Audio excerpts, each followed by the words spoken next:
Saya ulangi lagi. Kenikmatan dunia murah atau mahal? Masya Allah. Berhasil antum? Alhamdulillah. Antum punya pencinta akhirat yang luar biasa. Allahu Akbar. Ya. Ini hadis pertama. Ini yang harus kita waspadai. Karena jujur kalau kita lihat situasi dunia sekarang, inilah zamannya, inilah hadis ini menyangkut ke zaman kita sekarang ini. Sebuah zaman di mana Allah uji kita dengan ujian yang sangat berat. Karena apa?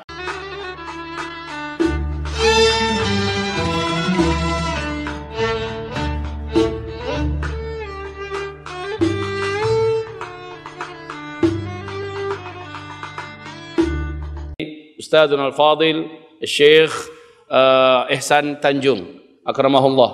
Beliau adalah sosok dan figur yang paling pertama ya, membicarakan tentang masalah akhir zaman jauh sebelum Abah mulai. Anak-anakku sekalian, ini hari yang sangat mulia buat kalian. Kalian didatangi terus oleh para ulama-ulama tanah air ini. Kalian didatangi terus, dikunjungi, dan mereka kedatangannya membawa barokah yang banyak insyaallah ta'ala. Dan juga mereka memberikan kepada kalian buah-buah hikmah yang bisa kalian pegang dalam hidup.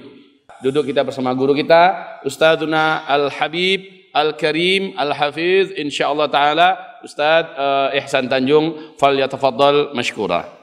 Bismillahirrahmanirrahim.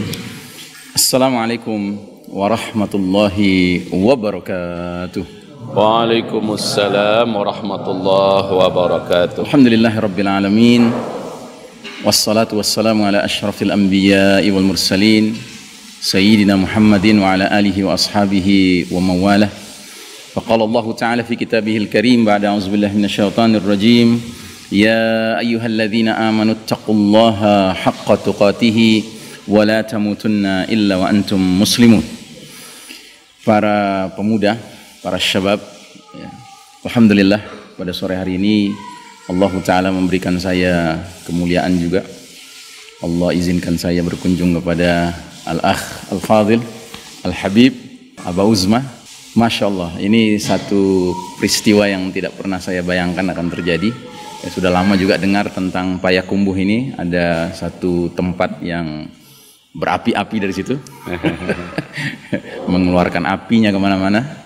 Mudah-mudahan adik-adik sekalian, ya, para syabab, para pemuda ini bisa mengambil manfaat sebesar-besarnya dari ilmu dan amal, pengalaman di sini. Ya. Dalam kesempatan baik ini, saya akan menyampaikan dua hadis saja.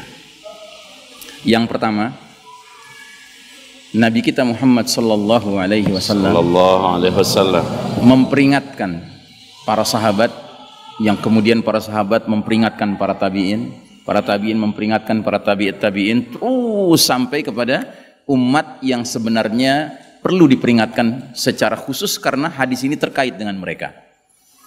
Dan ternyata umat itu adalah kita. Nabi bersabda, badiru bil a'mali fitanan ka qita'il lailil muslim. Bersegeralah kalian beramal sebelum datangnya fitanan. Fitanan itu bentuk jamak dari fitnah. Kalau fitnah itu satu ujian, kalau fitanan itu banyak ujian. Ya. Lalu Nabi meneruskan, kaqita'il lailil muslim. Ya, ketika fitnah itu sudah banyak mempengaruhi dunia ini, melanda dunia ini, maka dunia ini menjadi seperti sepotong malam yang gelap gulita. Dan kegelapan yang dimaksud bukan kegelapan fisik, tetapi kegelapan nilai-nilai. Nilai-nilai apa? Nilai-nilai gelap, nilai-nilai kekufuran, kefasikan, kemunafikan, kesyirikan, kezaliman, kemaksiatan, kemungkaran, ya. Pendek kata semua nilai-nilai gelap akan hadir ketika itu. Dan yang lebih mengerikan lagi kata Nabi kita, jika era itu datang, apa fenomena yang paling utama yang muncul di tengah-tengah umat ini? Fenomena utama adalah yusbihur rajulu mu'minan wa yumsi kafiran, au yumsi mu'minan wa yusbihu kafiran. Seseorang di pagi hari masih beriman, sore harinya kafir. Atau di sore hari masih beriman, pagi harinya kafir. Jelas Nabi mengatakan pagi beriman, sore kafir. Sore beriman, pagi kafir. Nabi tidak mengatakan pagi beramal soleh, sore beramal jahat. Tidak. Perbandingannya bukan amal soleh dengan amal jahat, tapi antara tadinya beriman dengan kemudian menjadi kafir. Artinya apa? Artinya pada masa itu umat Islam sangat mudah terjerembab ke dalam jenis dosa yang kelasnya bukan dosa kecil. Bahkan bukan dosa besar, tetapi dosa yang para ulama menyebutnya dengan istilah nawaqidul iman, pembatal keimanan. Ini yang harus kita waspadai. Karena jujur kalau kita lihat situasi dunia sekarang, inilah zamannya, inilah hadis ini menyangkut ke zaman kita sekarang ini. Sebuah zaman di mana Allah uji kita dengan ujian yang sangat berat. Karena apa? Karena kepemimpinan dunia bukan di tangan kita, tapi di tangan kaum kuffar. Wabil khusus al-Yahud wan Nasara. Mereka yang sedang mimpin dunia hari ini. Tidak bisa kita pungkiri itu. Ya. Dan ini masalah sunnatut tadawul, sunnah pergiliran yang memang Allah sudah takdirkan. Jadi bahwa kita sedang kalah sekarang itu realita.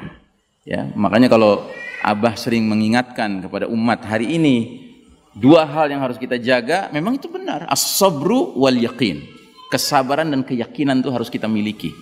Ya. Karena tidak mungkin kita bisa menempuh dunia yang gelap gulita ini kecuali dengan as-sabru wal yaqin ini. Dan ujung dari hadis ini apa kata Nabi? Yabi'u dinahu bi'aradin minad dunya.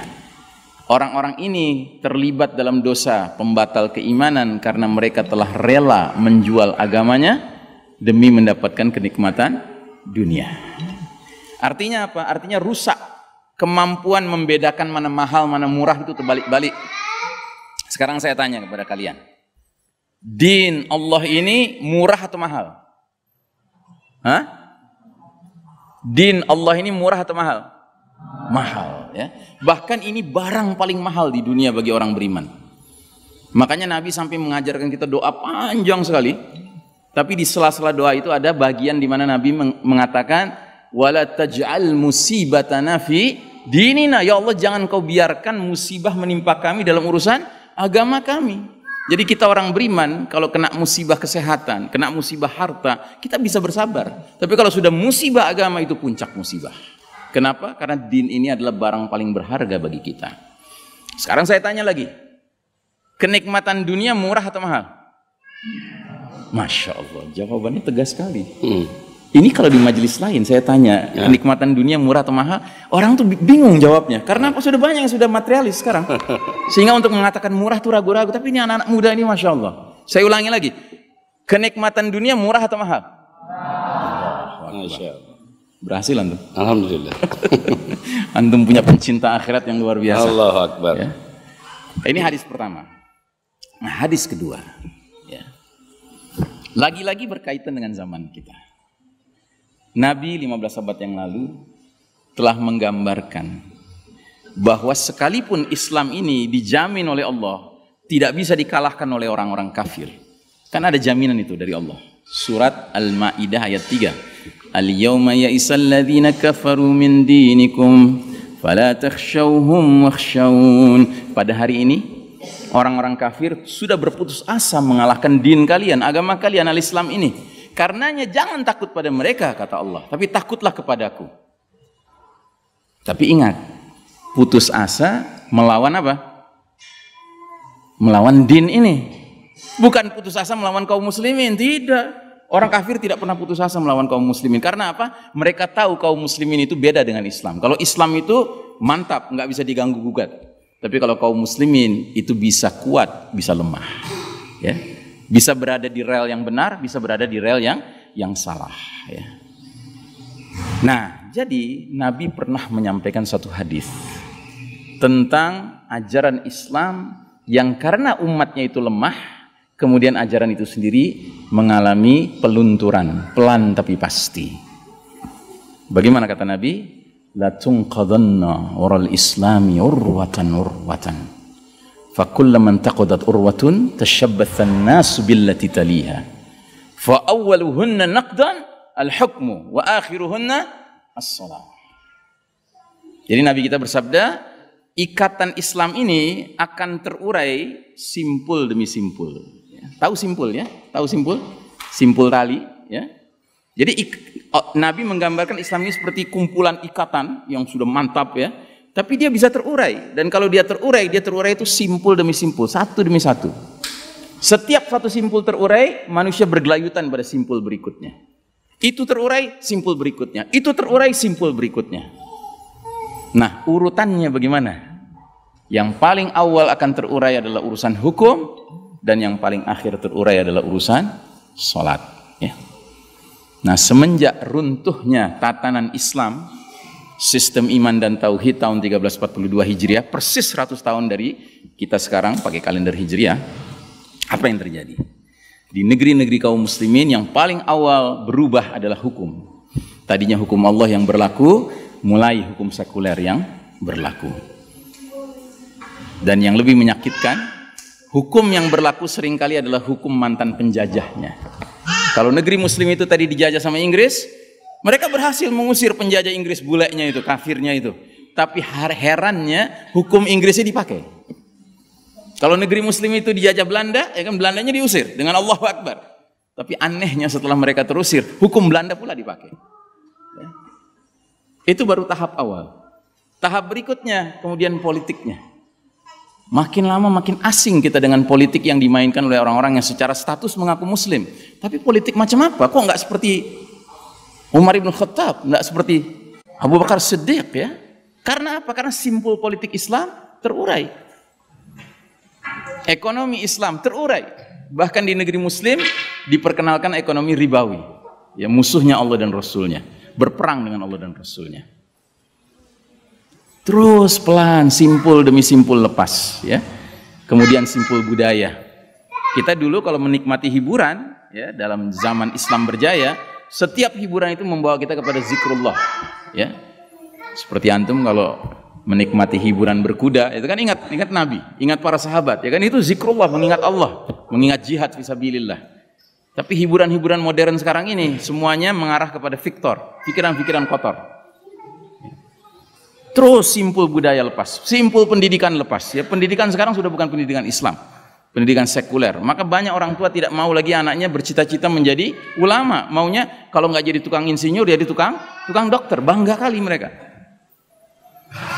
Terus satu demi satu, simpul medis terlepas. Ya, ingat dulu ketika Tibun Nabawi yang tegak, para tabib itu mendidik diri mereka sendiri dan pasiennya, bahwasanya wa idza maridtu fahuwa yashfin. Kalau aku sakit, Allah yang menyembuhkan. Sehingga kalau pasiennya sembuh, tidak ada tabib yang begini, aku yang menyembuhkan, tidak ada. Dia kembalikan kepada Allah. Dan tidak ada pasien dulu yang menganggap tabib itu segala-galanya. Tidak. Dia tahu tabib cuma berupaya saja. Tapi dalam medis modern sekarang ini, dokter seolah-olah menjadi penentu segala-galanya. Sampai berani mengatakan maaf setelah lihat diagnosa paru-paru Anda, jantung Anda, umur Anda tinggal 3 bulan. Bayangkan, hidup dan mati seperti di tangan dia. Jadi satu demi satu simpul lepas. Nah, yang paling mengerikan, sekarang di depan mata kepala kita sendiri kita sedang menyaksikan simpul sholat diacak-acak. Ya. Bayangkan. Ya. Kok bisa umat Islam sekarang seperti lupa dengan ilmu yang selama ini sudah ditanamkan, bahwasanya ibadah mahdoh semuanya haram kecuali yang dicontohkan oleh Nabi SAW. Ya kan? Itu kan hakikatnya begitu. Makanya Nabi mengeluarkan hadis yang terkenal sekali, "Shallu kama ra'aitumuni usolli." Salatlah kalian sebagaimana kalian lihat aku salat. Dan itu bermakna apa? Salat berjamaahlah kalian sebagaimana kalian lihat aku dan para sahabatku salat berjamaah. Ya. Dan belum pernah ada dalam sejarah Islam taun sedahsyat apapun menyebabkan masjid-masjid kemudian berubah salat berjamaahnya. Belum pernah ada kejadian. Ya, tapi sekarang umat Islam sendiri, ulamanya sendiri yang teriak-teriak hendaknya jaga jarak. Padahal hadisnya sangat jelas. Gimana Ustaz? No. Ya. Tutuplah celah-celah di antara kalian. Ya. Celah-celah itu menjadi tempat bercokolnya siapa? Syaitan. Furujatin lisyaitan. Ya, menjadi tempat syaitan. Jadi sekarang masjid-masjid itu menyediakan tempat dikasih tanda syaitan di mana posisinya. Iya toh? Dan Nabi pernah sholat, sahabat berjarak sedikit saja. Setelah itu Nabi bilang, aku tadi lihat ada anak domba, setan anak domba di celah kalian. Sekarang celahnya besar, bukan anak domba lagi. Sekeluarga domba hadir di situ. Suami, istri, anak, mertua, mantu, cucu, semuanya hadir. Ya. Ini musibah besar. Ya. Dan Nabi mengingatkan kita dalam hadis yang lain, Innal yahuda qad sami'u dinahum. Sesungguhnya Yahudi itu sudah putus asa, sudah bosan dengan agama mereka. Dan mereka itu kaum yang sangat hasad kepada kita umat Islam, terutama dalam 3 perkara. Perkara apa? Raddis salam, menjawab ucapan waalaikumsalam kepada sesama saudara muslim ketika mengucapkan salam. Yang kedua, fi iqamatis sufuf, dalam menegakkan shaf. Kedisiplinan umat Islam menegakkan shaf lurus dan rapat itu membuat hasad kaum Yahudi. Karenanya hari ini Yahudi tertawa terbahak-bahak melihat Masjidil Haram, melihat Masjidil Nabawi. Mereka sudah sukses, ya. Dan ini dijadikan dalil sama banyak umat Islam di seluruh dunia sekarang. Alah, kamu tuh siapa? Ulama mana kamu? Sedangkan lihat Masjid Nabawi saja, lihat Masjidil Haram saja. Kita harus jaga jarak, kalau enggak kita mati kena virus. Nauzubillah min dzalik. Dan yang ketiga, Yahudi itu hasad pada kita dalam urusan apa? Ucapan kaum muslimin di belakang imam sholat wajib mereka ketika sholat jahar, yaitu kalimat amin. Makin keras suara aminnya, makin hasad Yahudi. Yang berarti makin sedikit jumlah jamaahnya, suara aminnya makin kecil. Dan ini yang terjadi di banyak masjid sekarang. Masjid mestinya muat 1000 orang, cuma muat 300 orang. Karena aturannya begitu. Otomatis suara aminnya mengecil. Nah, saudaraku rahimakumullah, tidak ada pilihan lain buat kita. Bahwa kita tetap harus berpegang kepada sunnah Nabi Muhammad SAW. Sebab dengan kita berpegang kepada itu, apapun yang kita hadapi, insya Allah mendatangkan keberkahan dari Allah Ta'ala, mendatangkan perlindungan dari Allah Ta'ala. Dan kalaupun kita setelah menjalankan sunnah Nabi kita sakit, ya sakit itu takdir dari Allah Ta'ala. Hak Allah untuk menguji siapapun dengan penyakit. Tapi yang penting kita tidak boleh mengalahkan, ya, kedisiplinan kita menegakkan sunnah Nabi dengan alasan apapun, apalagi kalau alasan itu hanya bersifat duniawi, ya. Demikian barangkali yang bisa saya share pada sore hari ini. Ya, saya doakan mudah-mudahan jamaah sekalian, terutama para pemuda, pemudi, para talibah di sini menjadi calon-calon ulama Islam, calon-calon mujahidin, mujahidat fi sabilillah, ya. Dan mudah-mudahan Saleh, mana Saleh? Hadir Saleh? Mana Saleh? Masya Allah, Saleh insya Allah ya. Jihad fisabilillah. Bayatul Mahdi, Bayatul Mahdi, ya. Allahumma ja'alna min jayshil mahdi alladhina akhadhu ihdal husnayain ish kariman au mutsyahidan. Amin. Demikian barangkali yang bisa saya share, ya. Abah, Masya Allah, barakallahu fikum, hayakumullah. Ustaz Salim, hayakumullah. Aqulu qawli hadza fastaghfirullah li wa lakum. Wassallallahu ala nabiyyina Muhammadin wa ala alihi washabbihi wasallim tasliman. Uhibbukum fillah. Wassalamualaikum warahmatullahi wabarakatuh. Waalaikumsalam warahmatullahi wabarakatuh.